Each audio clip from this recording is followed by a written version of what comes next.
Hi, I'm Pippa Malmgren, and I'm a former economic advisor to President George W. Bush.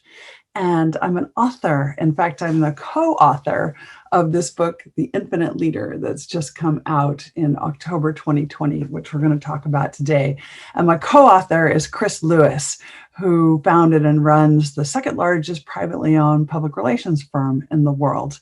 And he's also the author of Too Fast to Think, which is a wonderful book. And the two of us got together to start writing about leadership because we looked around the world and what we saw were catastrophic leadership failures happening literally in every category, in government, in the private sector, in religious organizations. I mean, there's almost no place where you find leadership excelling these days. It's just a series of car crashes, really. And so we started to think about what the heck is causing this. And it happens that I've spent some time advising political leaders and business leaders. Chris spent a lot of time advising people in business, but also time with religious leaders, people who are leaders in communities. And we got together and discussed, what is it that's driving the terrible fallout?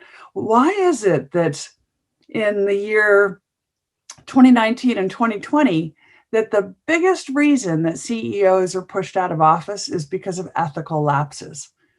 What is behind all this? And how can we make it better? So we actually ended up writing two books. Initially, one called The Leadership Lab, which talked about the need for organizations to change the way they do leadership. And that won a whole bunch of awards. It got the 2020 International Press Award. It won the 2019 Business Book of the Year Award in the UK. And this new book, The Infinite Leader, is kind of a sequel. And its basic premise is, first of all, that leadership is not somebody else over there. Leadership is you. Leadership is ourselves. And each one of us exercises leadership in our day-to-day lives. And it matters what choices we make. And an even bigger theme of the book is balance. It's about balancing in this modern world where we have so many conflicting pressures and forces that work on us. And we concluded that a lot of the leadership failures are coming from the fact that our leaders are not balanced. They're reaching in one direction and not very fluid in another. They're very much about me and not about we. And once you get into we, that's about balancing a whole bunch of people's different needs. We also concluded that leadership is very personal. And it begins with the conversation you have with yourself. And so we dove into this subject and we got into some, I think, super interesting observations. So, for example, one of them is how we train our leaders, right? Like in society, what is it that we actually reward people for? Maybe it's possible that they say that something like 5 to 10% of all CEOs actually exhibit psychopathic traits. Maybe it's because we're encouraging this. So let's look at, what do we get scores for and what do we get nothing for? We get scores for the right answers, and we get kind of nothing for empathy. We get scores for we get scores for individual achievement, but none for collaboration. You get scores for passing exams, but nothing for teaching others. And so this was the beginning of understanding, okay, if we're training people to be egocentric and self-oriented and rewarding them for these behaviors, can we be so surprised by the fact that the outcome's not really good collectively? And so one of the key themes in the book is how to have better balance. Now, this required getting into a conversation about zero. Zero is a very interesting and ancient concept. And today it's so easy to look around and just say, all I see are zeros, right? We got zero money, we got zero opportunity, the economy is heading towards zero. I mean, basically, you look around and what you see is nothing. It's very easy to get into that mindset. But a zero is not just a number. And the fact that we look at it that way is actually reflecting in ourselves that we've become highly, highly analytical. We've been trained to be analytical. We kind of believe that all of the answers lie in the data and the numbers. And so typically our leaders and our senior managers spend a lot of time digging ever deeper into data because they're pretty sure that's where the answer is. Well, what we found is that actually the answer isn't always in the data. That in addition to the analytical skill, a person also needs what Chris and I have called parenthetical skills. That means not just the ability to dive down into the detail, but the ability to look up and across the horizon and connect the dots and to see what's on the landscape, to be able to not just know the facts, but comprehend the feelings, because feelings matter as much as facts these days. And if you can't appeal to people's emotion and how they feel about things, it's unlikely that your narrative is going to work. So as we began to look at this concept of, I got nothing to work with here, or it's a zero, we realized it's because this analytical mentality has us all thinking of the zero as a number. But the zero is also a symbol, right? It's a circle. It's an actual circle. And circles throughout history have been a great visual symbol for people to recognize. And it usually means that something is holistic, it's trustable, it's a symbol of totality and perfection. It begins to imply timelessness, cyclicality. And so once you begin to look at the circle in this way, suddenly it's not a zero. It's actually a portal. It's a transformative portal that begins to take you into the possibility of the infinite.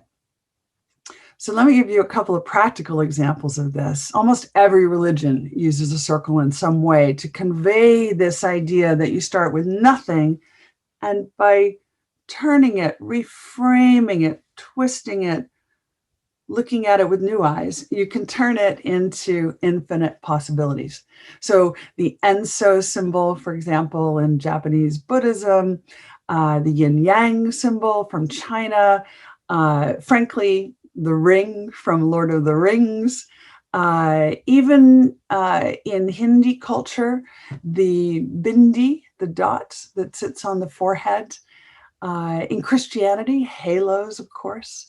I'm always interested in the way that the Gothic cathedrals of Western Europe always have rose windows, which are inevitably round. And that's perceived to be a kind of portal through which you go from today's experience and your place right now and transform into another space and time where possibility is infinite. And if this all sounds a little airy-fairy, don't forget that almost every major brand logo is round for this same reason. And if you look at a lot of the most important, most powerful buildings, they are also built in a circular fashion. That includes the Oval Office. Parliaments are often built around a round structure. If you look at the new headquarters of GCHQ, the new Apple headquarters, and then look at symbols like the Olympic symbol, the Mercedes and BMW logos, the logo for BP, the logo for Target. So the point is to change your thought process from a zero is nothing to a zero is an opportunity to turn the picture around, to reframe and turn it into infinite possibility. And that transformation process is what leadership is about. It's that capacity to perhaps not be able to see that infinite possibility exclusively yourself, but to be able to get your team to start thinking like this. And that is why zero also becomes not just a symbol, not just a number, but a practical tool, effectively a fulcrum around which you can balance. And so that's the key message, is how do you balance? How do you actually do it? So think of it this way. A lot of businesses and political leaders, they like to set a target. Like they'll be like, we're going to hike to the top of Mount Everest, right? That's the goal. It's a big one, big rewards. And so they prepare, they plan, and they get the team all in motion. And now we're going to hike up to the top of Mount Everest. It could be, we're going to have X many sales this year, or we're going to break into these markets, or vote for me because here's the agenda. This is where we're going. But what if the target is not static? What if actually the task at hand is a lot more like surfing? It's a lot more like being in the open ocean with a lot of conflicting forces bearing down on us, and insufficient time, not enough capacity to really comprehend and process what's going on in the world. And yet we have to survive, if not actually thrive. So how are you going to do it? Well, on a surfboard, it's all about balance. I grew up surfing, and that's a completely different sport and a completely different set of skills than you need to hike up Mount Everest. And it's a constantly fluid environment where you can't have any certainty about what's going to hit you next. And that pretty much sums up what's been happening in the world economy and the world of politics and culture in the last few years. We're constantly being faced with something that was unexpected. And so to that end, when we talk about how do we balance between different conflicting forces, maybe one thing to ask yourself is, how much time are you spending listening versus speaking? How much time are you thinking about me, and how much time are you thinking about we? One of the points that Chris and I made in the leadership lab is that leadership is not about the leader. It's about the ship. It's about the capacity to bring out the latent, as yet undiscovered skills and gifts of the people who are working with you, who share the same set of goals, but maybe you haven't recognized all that they're capable of. It's very hard to do that if you're not in listening mode, very hard to do that if you're thinking about me and not about we. So in this book, The Infinite Leader, we basically giving the reader a whole bunch of practical insights about how to create an environment, how to live a life where you can exercise better leadership. And by the way, leadership isn't always in the obvious place, right? It's not always the person who's the CEO. We kind of asked ourselves, who demonstrates the greatest leadership qualities that we see in the world? And concluded that, frankly, you'll see more leadership in a single parent household than you will running whole countries. And so what is it that people are doing at the personal level to manage a tricky environment? And what can we learn from them? And another piece of the puzzle that we got deep into was just this whole concept of being versus doing. So almost everybody in a leadership position can give you their to-do list, but hardly any of them can give you their to-be list. And most of them will say, what the heck do you mean by that? What's a to-be list? Well, in the world of leadership, regardless of your level, people are much more attuned to who you are than what you say.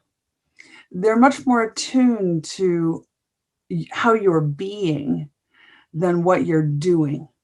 And if there's a disconnect between what you say and what you do, it is immediately apparent to everybody. And frankly, it's been behind some of the most catastrophic leadership failures of recent years.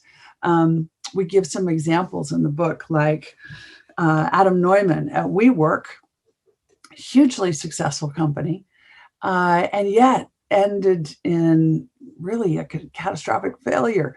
What happened? Well, part of it was that the message from the founder was conflicting at times.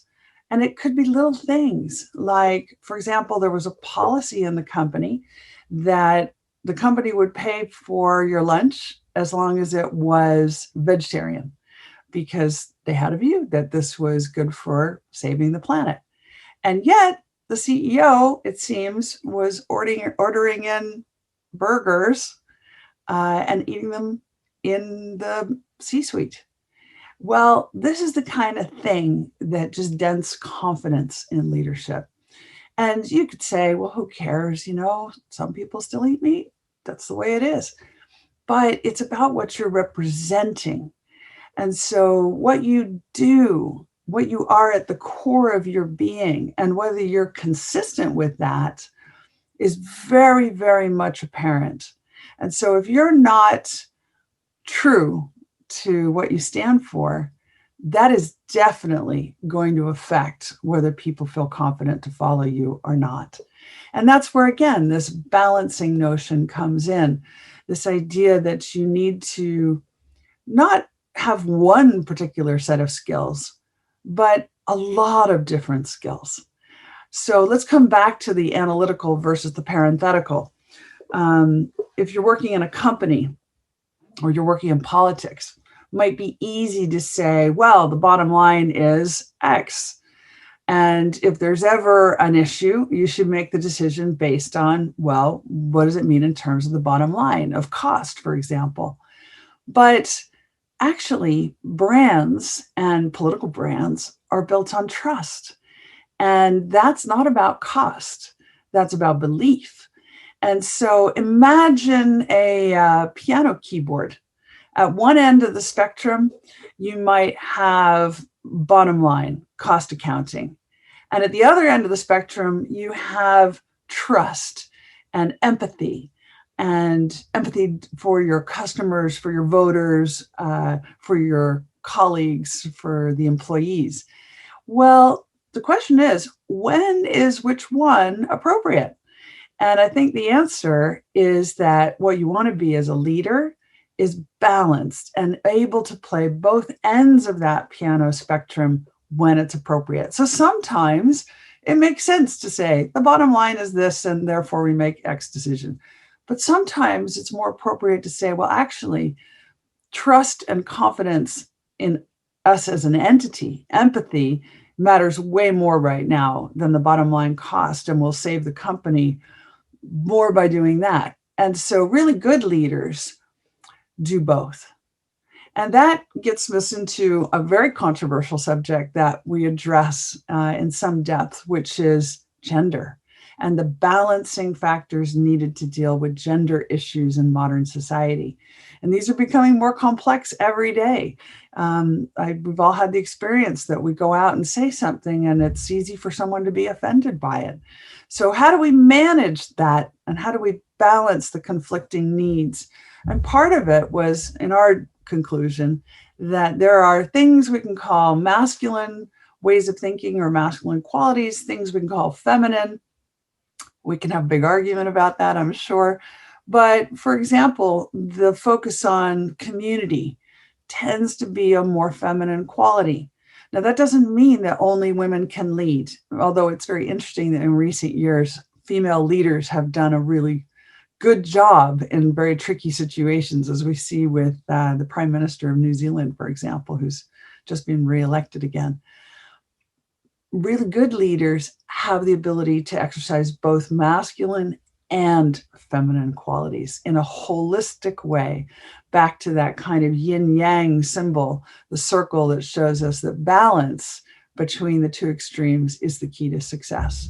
So That's in a nutshell what Chris and I have been writing about. And we're very excited about this new book. We think it's not just for the person in charge, it's for everyone, because today, every one of us is a leader, and circumstances are calling upon every one of us to exercise leadership in our daily lives because our leaders, well, they haven't been doing a great job. So the authority and responsibility is more and more falling to us as individuals. And actually, this might be a really good thing. So you should get ready for that. And that's what we're now going to talk about in the question and answer. Thank you so much for your time.